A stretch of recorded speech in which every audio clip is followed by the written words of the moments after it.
Meninggal dunia di usia 21 tahun, Syabda Perkasa Belawa ternyata bercita-cita ingin seperti Viktor Axelsen. Berita duka datang dari dunia bulu tangkis Indonesia. Atlet tunggal putra Syabda Perkasa Belawa meninggal dunia. Dilansir dari akun sosial media resmi PBSI, Syabda meninggal dunia karena mengalami kecelakaan di Jalan Tol Pemalang, Jawa Tengah pada Senin 20 Maret dini hari. Meninggal dalam usia 21 tahun, Syabda meninggalkan duka mendalam untuk dunia bulu tangkis Indonesia lantaran ia merupakan atlet berbakat.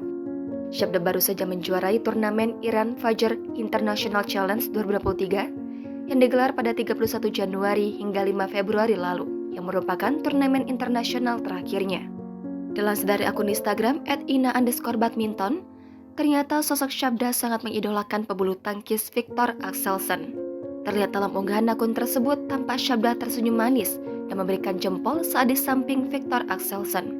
Dikutip dari Tribun Newswiki, Viktor Axelsen yang menginjak umur 29 tahun ini melakukan debut internasional pada turnamen Denmark Open Super Series 2009. Viktor Axelsen merupakan juara dunia 2017 dan peraih medali emas Olimpiade musim panas 2020. Viktor Axelsen juga memenangkan kejuaraan dunia junior 2010.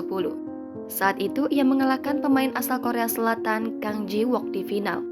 Kesuksesan itu menjadikannya pemain Eropa pertama yang memegang gelar tersebut.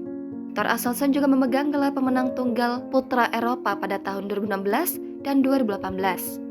Lalu di tahun 2022, dirinya meraih medali emas dalam ajang BWF World Championship 2022 di Tokyo.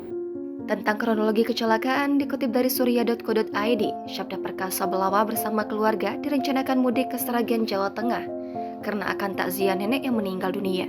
Akan tetapi, dalam perjalanan mobil yang ditumpanginya bersama keluarga mengalami kecelakaan. Syabda dan ibu dikabarkan meninggal, sementara anggota keluarga lain selamat, ucap paman Syabda Taufik Ismadi saat dikonfirmasi Senin 20 Maret.